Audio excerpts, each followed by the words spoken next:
اعوذ باللہ من الشیطان الرجیم بسم اللہ الرحمن الرحیم۔ قرآن پاک کا ترجمہ آج ہمارے سامنے ہے سورہ بقرہ، سورۃ البقرہ۔ سورت کا معنی گزر چکا۔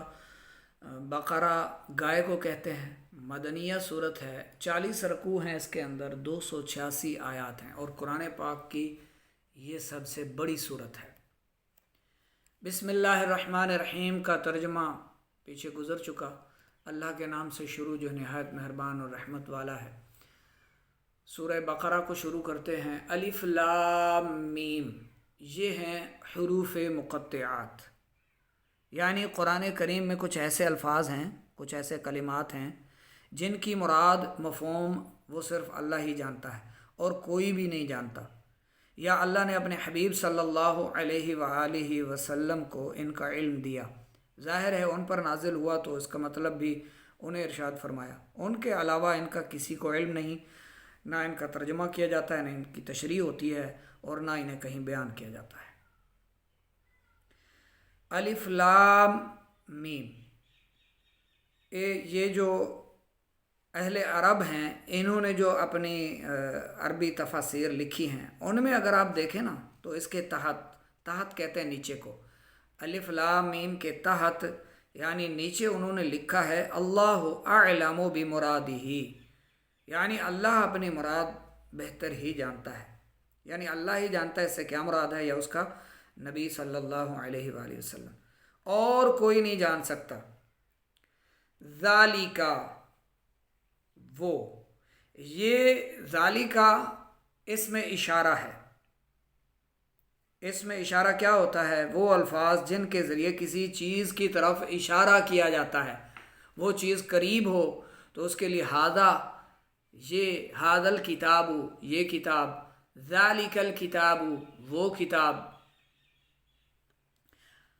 جیسے انگریزی میں دس ہوتا ہے، اٹ ہوتا ہے، اردو میں یہ استعمال ہوتا ہے، یہ، اور وہ استعمال ہوتا ہے۔ ھذا عربی میں یہ کے لیے استعمال ہوتا ہے، اور ویسے عربی لینگویج میں زیادہ تر ھذا کا استعمال ہے، یہ قریب کے اشارے کے لیے ہوتا ہے، اور ذالکا دور کے اشارے کے لیے ہوتا ہے۔ اچھا، یہاں پر ایک سوال پیدا ہوتا ہے، کتاب تو ہمارے سامنے ہے، ہمارے قریب ہے، تو اس کے لیے ھذا الکتاب ہونا چاہیے تھا، ذالک الکتاب، وہ کتاب۔ ذالکا کیوں استعمال ہوا؟ اس کا جواب مفسرین نے دیا ہے کہ اس سے مراد قرآن کی عظمت کی طرف اشارہ ہے کہ وہ بلند رتبہ کتاب۔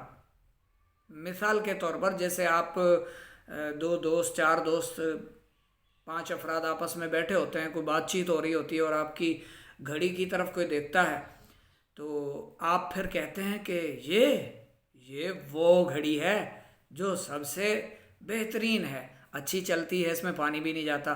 اچھا، مثال کے طور پر آپ کسی اور چیز کی طرف اشارے کے لیے، اس کی عظمت بیان کرنے کے لیے کہتے ہیں نا، ایسا کہتے ہیں نا، یہ گاڑی، یہ تو وہ گاڑی ہے، وہ کہتے ہیں نا۔ تو کسی چیز کی عظمت کے لیے، شان کے لیے، بلندی کے لیے ذالکا کا استعمال ہوتا ہے۔ اللہ رب العزت نے بھی اس قرآن پاک میں اس کتاب کی عظمت کو بیان فرمانے کے لیے ذالکا فرمایا، وہ بلند رتبہ کتاب، ذالک الکتاب۔ ایک جواب تو یہ ہے۔ دوسرا یہ جواب ہے کہ اس سے مراد وہ جو لوح محفوظ پر ہے، یعنی اس کی طرف اشارہ ہے کہ قرآن میں کوئی رد و بدل نہیں ہو سکتا، جو لوح محفوظ سے ہم نے اتارا ہے، ذالک الکتاب، وہ بلند رتبہ کتاب، یعنی عظمت والی کتاب۔ الکتاب، یہ اس میں اشارہ، الکتاب اس کا مشار الیہ، ٹھیک ہے۔ لا، نہیں، ریب، شک، کوئی شک، فی، میں، ہی، اس میں، یعنی اس میں شک کی کوئی گنجائش نہیں، یہ وہ خاص کتاب ہے، یہ وہ بلند رتبہ کتاب ہے جس میں شک کی کوئی گنجائش نہیں۔ اب فی ہی میں آپ دیکھیں ہا کے نیچے زیر ہے۔ اس سے پہلے عرض کیا تھا کہ اگر ضمیر میں جب وہ ضمیریں آتی ہیں نا، ان سے پہلے اگر یا ساکن آ جائے یا زیر آ جائے، کسرہ ہو، تو پھر ہا کے نیچے ضمیر کا جو وہ حرف ہوتا ہے اس کے نیچے بھی زیر لائیں گے۔ ٹھیک ہے، اس لیے یہ فی ہی آیا ہے، یہ ضمیر ہے۔ اس میں لائے نفی جنس ہے، یعنی جنس کی نفی ہے، یعنی شک کی کوئی بھی جنس ہو، شک کی کوئی بھی جنس ہو، اس کا کوئی بھی نام ہو، کوئی بھی قسم ہو، اس کی نفی ہے، یعنی قرآن میں شک کی کوئی گنجائش نہیں ہے۔ الکتاب ویسے مصدر ہے، اور جو مصدر ہوتا ہے وہ فاعل کے معنی میں بھی ہوتا ہے، مفعول کے معنی میں بھی، یہاں مفعول کے معنی میں ہے، یعنی المکتوب وہ جو لکھی ہوئی کتاب ہے۔ دوسرا معنی الکتاب سے مراد خاص کتاب، اور بہتر بھی یہی دوسرا معنی ہے، یعنی خاص کتاب مراد لی جائے، یعنی اس کا معنی لکھی ہوئی کتاب نہیں بلکہ خاص کتاب مراد لی جائے گی، ٹھیک ہے، اور یہی اس کے لیے بہتر معنی ہے۔ وہ بلند رتبہ کتاب، وہ بلند رتبہ خاص کتاب، کوئی شک نہیں اس میں، وہ بلند رتبہ کتاب جس میں کسی شک کی گنجائش نہیں، اس میں کوئی شک کی گنجائش نہیں۔ ہدن، ہدن ہدایت، ٹھیک ہے، ہدا یہدی سے، ہدایتن فہو ہادن، اس کا ایک مصدر ہدن بھی آتا ہے، ہدایت دینا یا کسی کا ہدایت والا ہونا، ٹھیک ہے۔ لام جو ہدل للمتقین، یہ جو لام ہے یہ کے لیے کا معنی دیتا ہے، جیسے انگریزی میں فار آتا ہے نا، فار دس، فار بزنس یہ کاروبار کے لیے ہے، دس فار ہوم یہ گھر کے لیے ہے، جیسے انگریزی میں کے لیے کا معنی یعنی کے لیے فار استعمال ہوتا ہے، عربی میں لام جو ہے یہ کے لیے کا معنی دیتا ہے۔ متقین، متقی، اتقا یتقی اتقاء فہو متقن، متقن سے یہ جمع کا صیغہ ہے، اور متقون تھا، یہ لام آیا تو متقین ہوا۔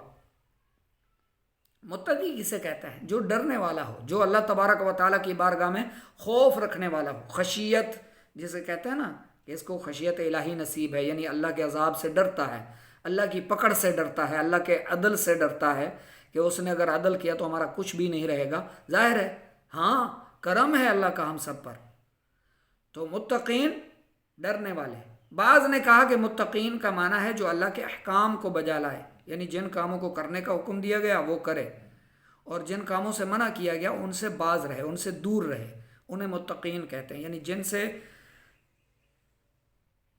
متقین کون لوگ ہیں؟ یعنی جن کو جو احکام دیے گئے، جو حلال دیا گیا اسی پر وہ اکتفا کرتے ہیں، حرام سے بچتے ہیں، پرہیز کرتے ہیں، جن سے روکا جاتا ہے ان سے وہ رکتے ہیں، وہ ہیں متقین۔ مطلب یہ جو کتاب ہے قرآن پاک، یہ ڈرنے والوں یعنی اطاعت کرنے والوں کے لیے ہدایت ہے، یعنی اس میں تو کوئی شک نہیں ہے کہ ویسے تو جو بھی اس کو پڑھے گا اس کے لیے ہدایت ہے اس میں، لیکن اس کتاب سے کما حق کو ہو وہی فائدہ اٹھا سکتے ہیں، ہدایت پا سکتے ہیں، پا جائیں گے جو متقین ہیں، جن کے دلوں میں خشیت الہی ہے، خوف خدا ہے، اور جن کے دل اللہ کی بارگاہ میں جھکے ہوئے ہیں۔ ہدی للمتقین۔